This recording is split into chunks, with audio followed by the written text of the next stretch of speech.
Mesdames et messieurs, chers frères et sœurs, que la paix soit sur vous tous.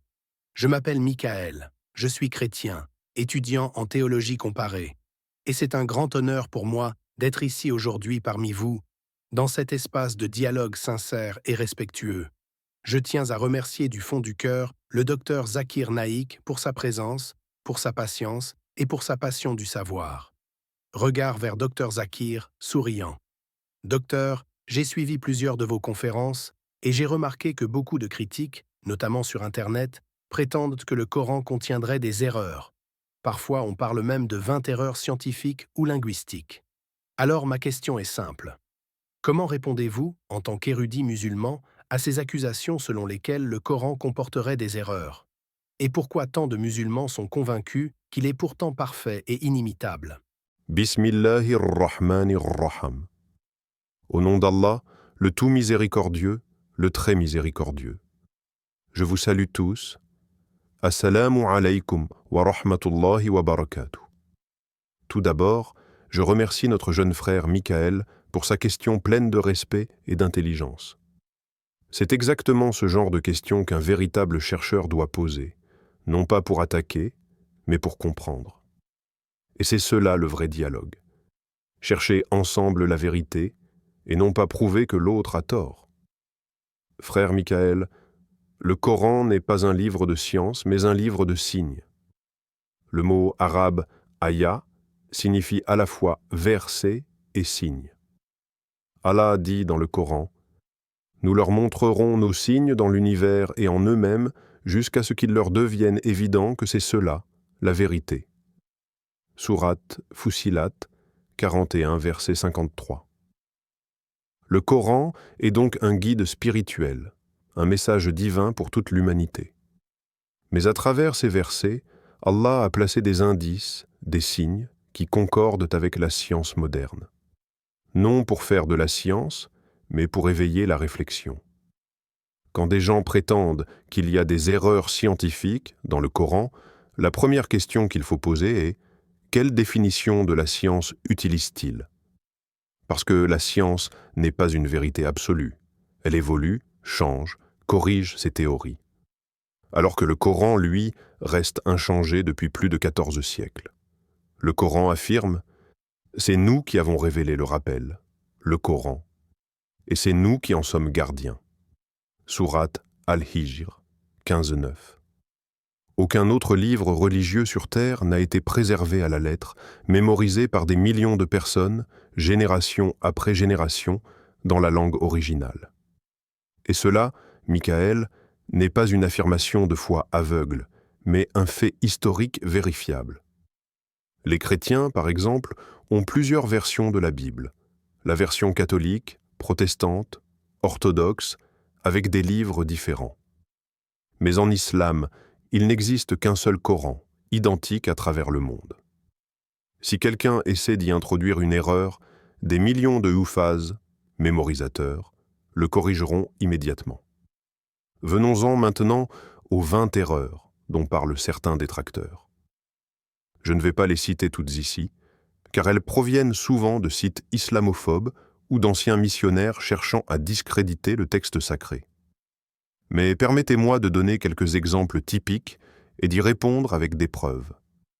Certains disent « Voyez, le Coran dit que le soleil se couche dans une mare de boue, c'est absurde. » Mais en réalité, le verset dit « Jusqu'à ce qu'il atteigne le couchant du soleil, il le trouva se couchant dans une source boueuse. » Sourate Al-Kahf, 18, 86.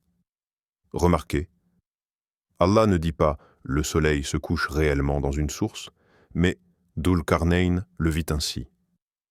C'est une perception visuelle, un langage poétique, tout comme quand un météorologue dit aujourd'hui « le soleil se lève à 6 heures ». Personne ne dit qu'il se lève vraiment, au sens physique. Le Coran utilise un langage humain et descriptif, pas un discours d'astrophysique. Certains prétendent que ce verset est une erreur biologique. Mais en arabe, le texte dit « Il a été créé d'une giclée d'eau qui sort d'entre les lombes et les côtes ». Le mot « baina sulbi wa taraïb » signifie région entre le dos et la poitrine, c'est-à-dire la zone du tronc, là où les organes reproducteurs prennent leur origine embryonnaire. Les scientifiques modernes confirment que les glandes sexuelles, testicules, ovaires, se développent initialement près des reins avant de descendre à leur place finale. Le Coran n'est donc pas en erreur, il est précis pour son époque et même aujourd'hui. Certains critiquent le verset « Et la terre, nous l'avons étendue » Sourate 51-48. Ils disent « Voyez, le Coran croit en une terre plate ». Mais en arabe, le mot « madadnaha » signifie « Nous l'avons étendue pour que vous puissiez y vivre », pas qu'elle soit plate comme une table. Dans d'autres versets, Allah dit « Et après cela, il a fait de la terre une sphère » Sourate An-Nazi'at 79-30. Le mot « dahaha » vient de « duhiya » qui désigne un œuf d'autruche, légèrement ovale. C'est exactement la forme de la terre. Le Coran, révélé il y a plus de 1400 ans, utilise une image linguistique parfaite avant même que les astronomes ne le découvrent. Voyez, frère Michael, au lieu d'être en retard sur la science, le Coran devance souvent la découverte scientifique. Il parle du développement embryonnaire, sourate 23, 12 à 14, en décrivant des étapes que les microscopes modernes ont confirmées seulement au XXe siècle. Il mentionne que toutes les créatures vivantes ont été créées à partir de l'eau, sourate 21-30. Il évoque la barrière entre les mers, sourate 55, 19 à 20, un phénomène que l'océanographie moderne appelle halocline. Et pourtant, le prophète Muhammad n'était ni biologiste, ni astronome, ni marin. Il était un homme illettré, vivant dans un désert où il n'y avait ni université, ni laboratoire. Alors, comment pouvait-il décrire cela avec une telle précision ? La seule explication logique, c'est celle que le Coran lui-même donne. Il ne prononce rien sous l'effet de la passion. Ce n'est rien d'autre qu'une révélation inspirée. Sourate An-Najm 53, 3 à 4. Beaucoup de ceux qui critiquent le Coran lisent les versets hors contexte.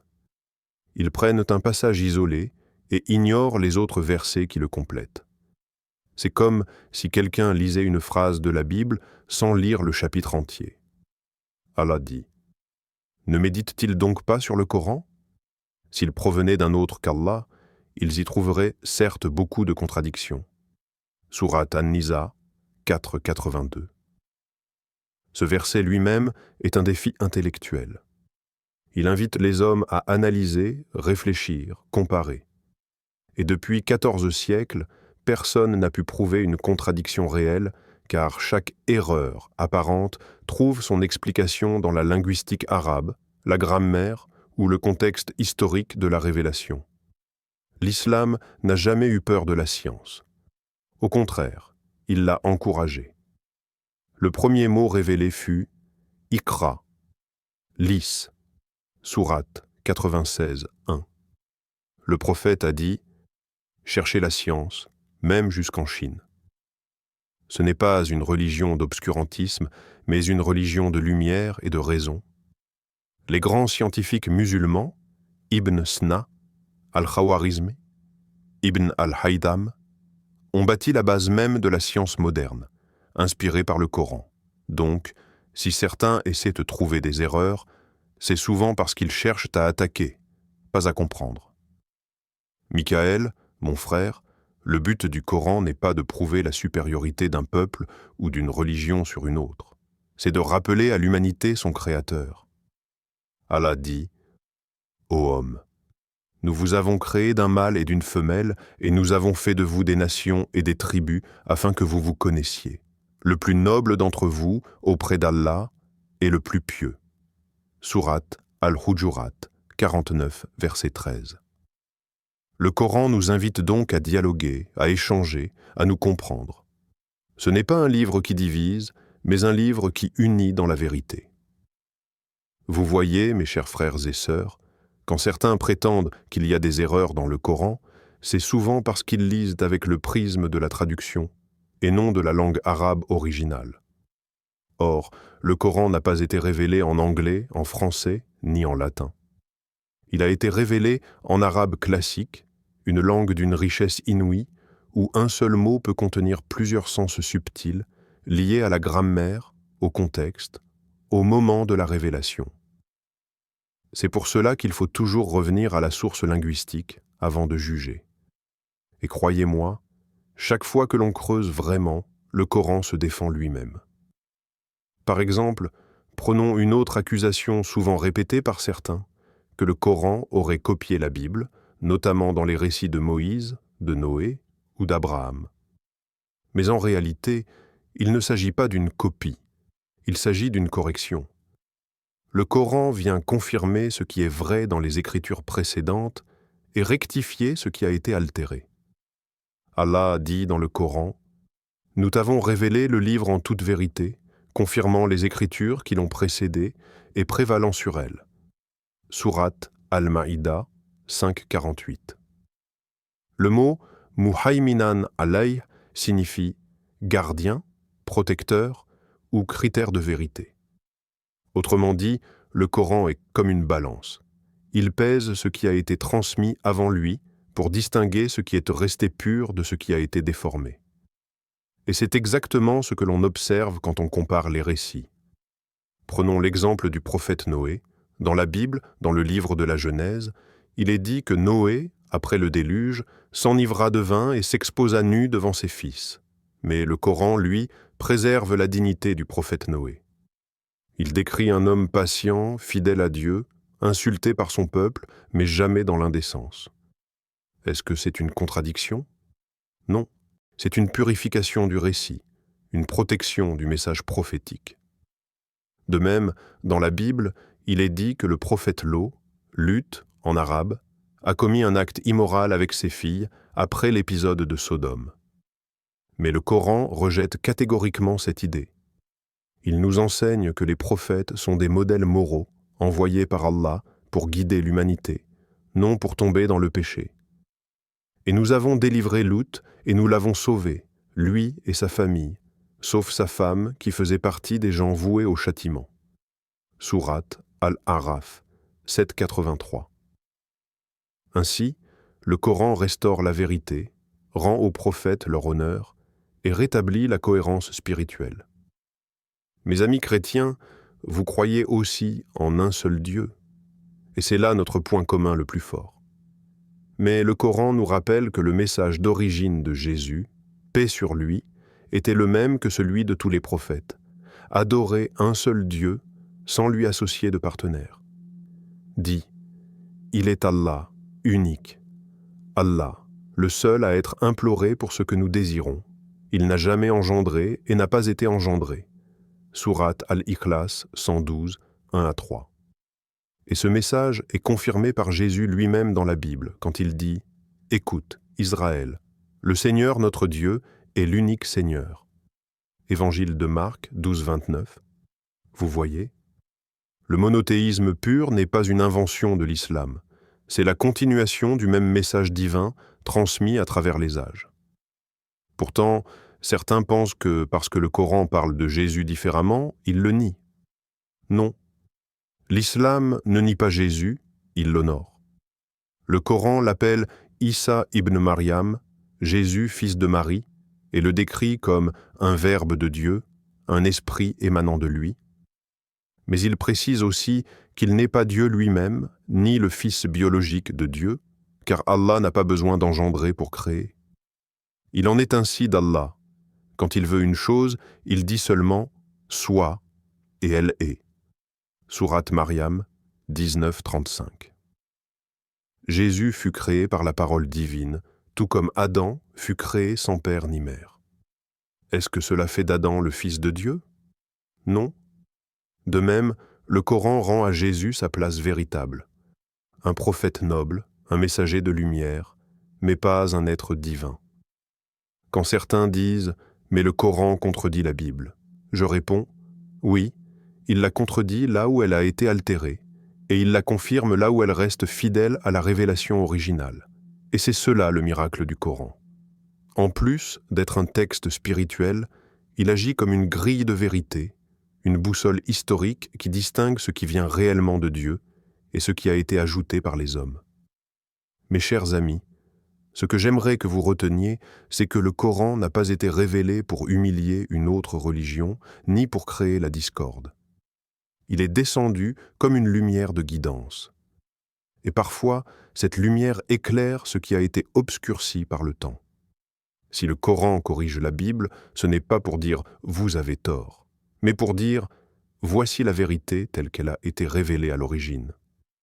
Et ce message n'est pas destiné aux musulmans seulement, mais à toute l'humanité. Ce Coran n'est pas un récit inventé, mais la confirmation de ce qui existait avant lui, un exposé détaillé de toutes choses, un guide et une miséricorde pour les croyants. Sourate Yusuf 12:111. Ce verset résume tout. Le Coran ne s'oppose pas à la Bible. Il confirme, clarifie et protège le message d'origine. Il relève la tête, regarde droit vers le public. Alors, quand certains parlent des 20 erreurs du Coran, je leur dis, regardez d'abord les 20 merveilles qu'il contient. Regardez la cohérence, la précision linguistique, la profondeur spirituelle. Aucune autre écriture au monde ne relie à ce point la foi, la raison et la science. Ce que d'autres appellent erreurs, ce sont souvent des vérités mal traduites ou mal comprises. Et quand on les étudie à la lumière du texte original, on découvre que le Coran avait raison depuis le début. Vous voyez, mon jeune frère, le Coran n'est pas un livre qui craint la critique. C'est un livre qui invite à la réflexion. Et plus on le questionne, plus il répond avec sagesse. Le prophète Muhammad a dit « Celui qui lit un seul verset du Coran reçoit une récompense multipliée par 10. » Mais au-delà de la récompense, il y a quelque chose d'encore plus précieux, le changement du cœur. Parce que lorsque vous comprenez le Coran, vous cessez de le voir comme un livre réservé aux musulmans et vous commencez à le voir comme un message pour vous, pour moi, pour nous tous. Et c'est pour cela, mes chers amis, que même après 14 siècles, le Coran continue de défier le monde entier. Et si vous avez un doute sur ce que nous avons révélé à notre serviteur, produisez donc une sourate semblable et appelez vos témoins en dehors d'Allah si vous êtes véridiques. Sourate Al-Baqarah 2:23. Ce défi, personne ne l'a relevé. Merci, docteur. Merci infiniment. J'aimerais dire, du fond du cœur, combien j'ai apprécié cette rencontre et surtout votre manière d'expliquer, sans arrogance, sans colère. Vous avez répondu avec clarté, mais aussi avec douceur. Quand je suis venu aujourd'hui, je dois l'avouer, j'avais beaucoup de questions, beaucoup de doutes. On m'avait parlé de ces erreurs dans le Coran et je voulais comprendre, pas attaquer. Mais en vous écoutant, j'ai découvert une approche du texte que je ne connaissais pas. Vous avez cité des versets, expliqué leur sens profond, replacé les mots dans leur contexte. Et tout à coup, quelque chose est devenu évident. Le Coran n'est pas un livre de conflit, mais un livre de lumière. Ce qui m'a le plus touché, c'est la manière dont le Coran parle du respect entre les peuples, de la connaissance et de la recherche de la vérité. Dans mon éducation, on m'a appris à aimer Dieu, à aimer le prochain. Et aujourd'hui, j'ai compris que dans le fond, le message du Coran nous appelle à la même chose. L'amour du Créateur et la justice entre les hommes. Qu'Allah te bénisse, cher professeur Dr Zakir Naik.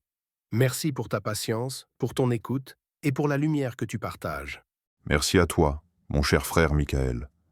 Et merci surtout pour ton courage, ton honnêteté et ton cœur ouvert.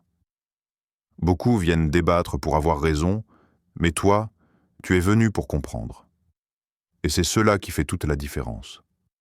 Car Allah aime ceux qui cherchent la vérité avec sincérité. Voyez, mes frères et sœurs, voilà ce que signifie le vrai dialogue. Ce n'est pas de chercher à vaincre, mais de chercher à s'éclairer mutuellement.